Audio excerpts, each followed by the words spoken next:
So here is one of the most controversial questions about money that you can tackle in church leadership. And the question is, should the lead pastor know how much people give in the church? Let's talk about it.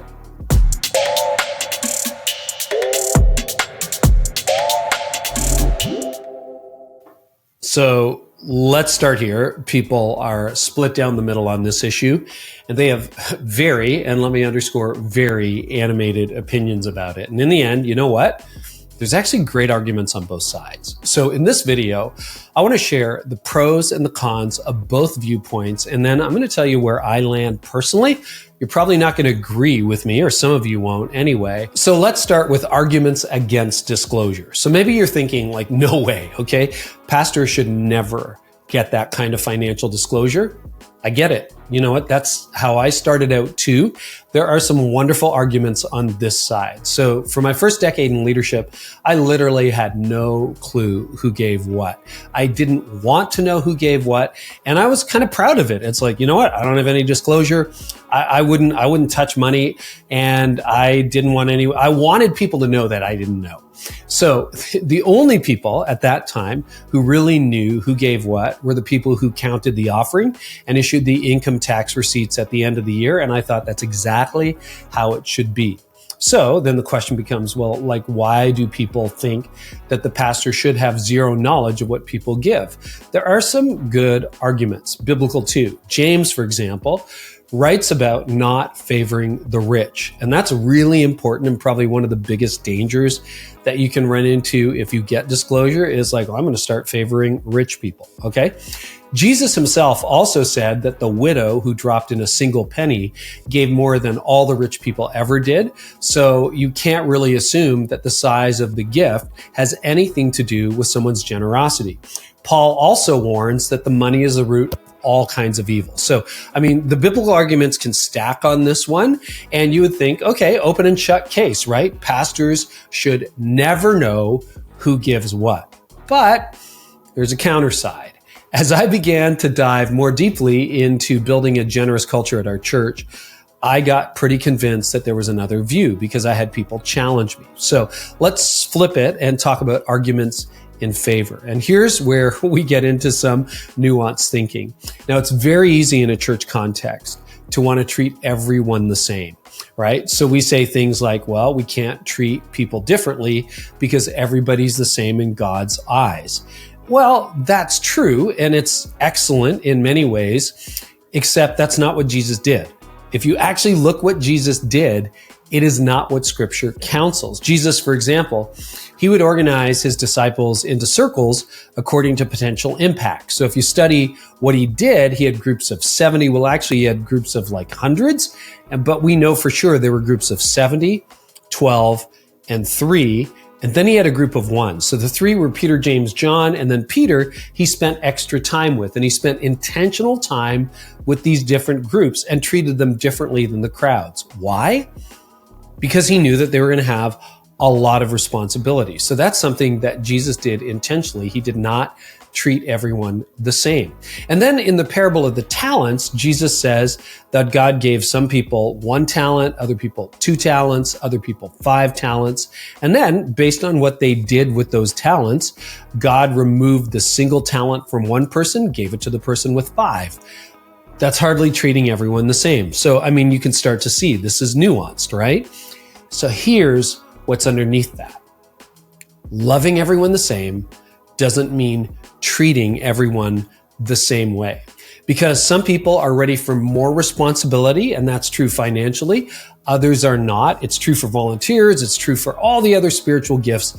It's also true for people who have the spiritual gift of giving, i.e., donors. So there are some people in your church who actually have the spiritual gift of giving.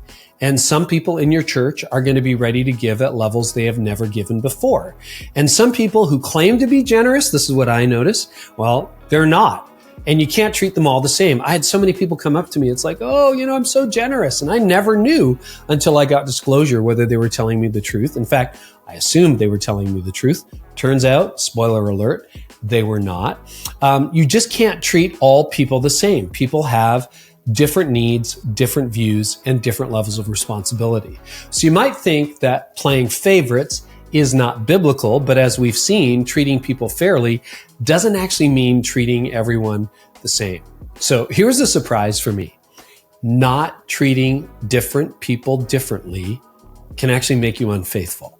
Like by saying, I see everybody exactly the same way. I don't see any differences. Actually, you could be unfaithful when you do that. If someone has the gift of helps, let them help. If somebody has a gift of leadership, let them lead. Not everyone's going to be leading, all right? But you're going to let the people with the gift of leadership lead. If someone has the gift of teaching, let them teach. Not everybody's going to teach, right? But if someone's really good at it, you let them teach. And that's not fair because not everybody got the microphone.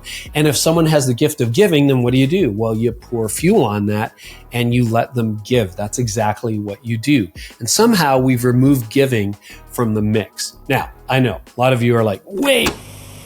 Okay, look, you're probably saying some people have the spiritual gift of giving and others don't. What?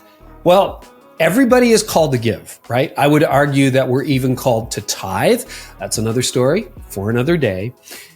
But some people have the spiritual gift of giving in the same way that others have the spiritual gift of wisdom or discernment.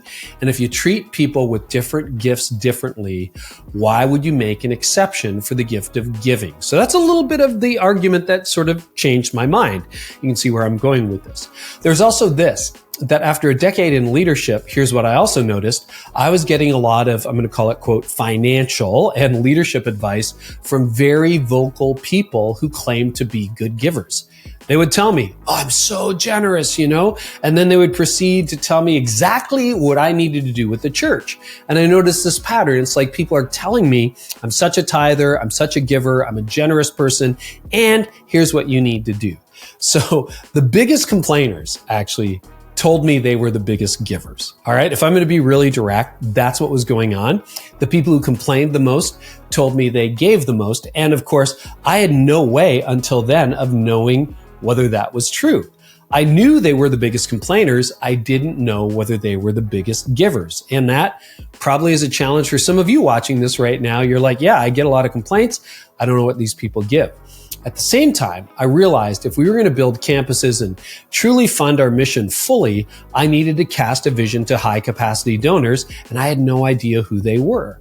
So after a lot of discussion and prayer and reflection and talking to our board, I asked for financial disclosure and they gave it to me. So I was nervous, all right? And here are the questions I was asking myself. Am I going to play favorites? Because I know what the Bible says about that. Would I become biased and only talk to the people who gave the most? Did I actually have the character to handle the information I was about to get? And I would suggest you need to ask yourself the same questions. Because if you're really excited to get this data, you might not be the right person to get the data. If you're like, let me get my hands on that, probably the wrong person. But I was nervous, all right? These are really big questions.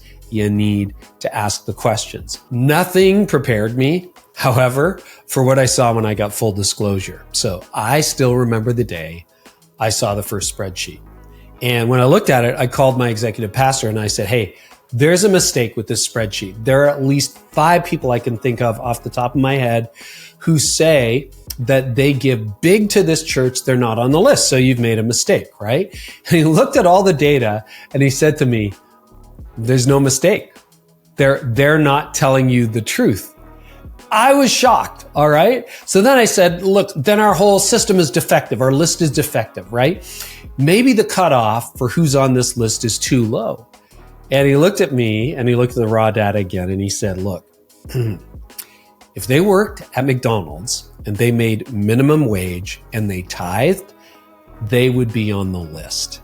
Their giving is below that. Well, that blew me away because these people were business owners. They were successful and they're saying they tithe and they're not even given what you would give if you made minimum wage at McDonald's.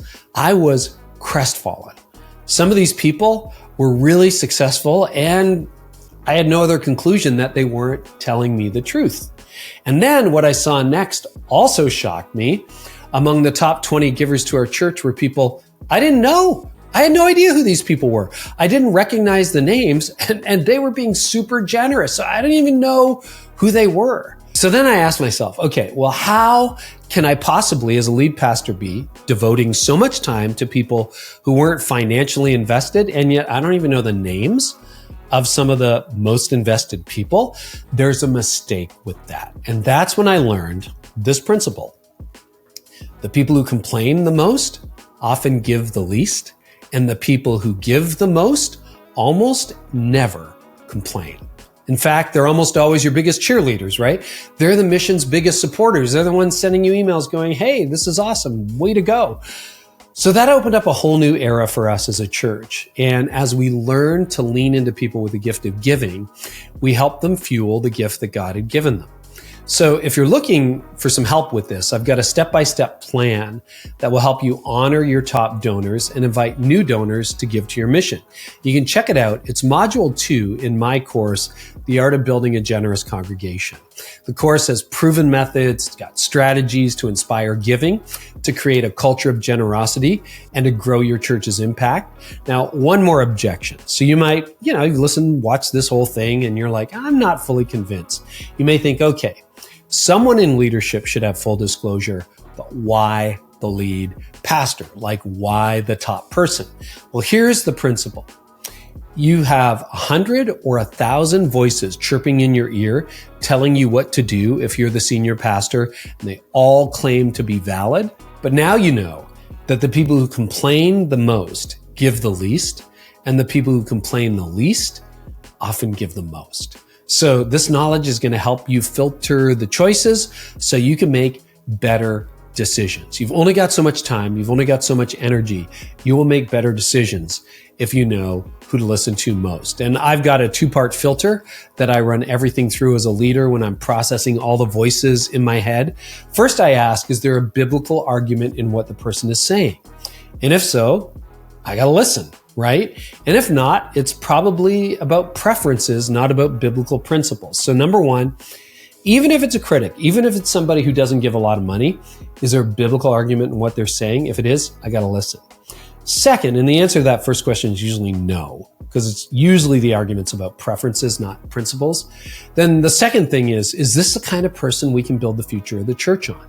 And if not, you thank them and you let it go. But if this is the kind of person you can build the future of the church on, then you got to listen up, right? And when someone is heavily invested, they're the kind of person who will help you lead into the future. After all, you could be wrong. You do not have a monopoly on wisdom. So the question then is, should you get full disclosure? How do you know what the right decision is? How do you know whether you should get full disclosure? Well, I think one of the factors has to be your attitude toward the information you might get. If, as I said earlier, you can't wait to see the list, you're going to think about how you're going to court your top donors, penalize the people who don't give much, you're not ready for disclosure. It's not the right move for you. On the other hand, if you're a little bit nervous about it, if you're worried that it might require a certain level of integrity that you're not sure that you've got, well, you might be ready, right? People who think that they have stellar character are rarely the people who have stellar character. And the people who worry about it, usually they're the people who can be trusted. Second, there's a great verse in the Bible that guides me when matters aren't clear. And in this case, I think it could apply. Paul writes that everything that is not from faith is sin. So if you can't gain disclosure in faith, don't get it. Like if you can't do this as a matter of faith and trusting God, then you're not ready. Don't do it. Finally, you will want the input of your board. This isn't an administrative decision. You just send an email. I want disclosure. You get it. You want to submit yourself to your board, to your governing elders, and let them speak into whether they think you're ready. So those are the arguments pro and con. I personally think it's a great thing for pastors who have the right character and attitude and integrity to gain access because it'll help you lead better. But now, at least for yourself, you know the pros and cons of disclosure and non-disclosure. And whatever decision is right for you, make it and embrace it.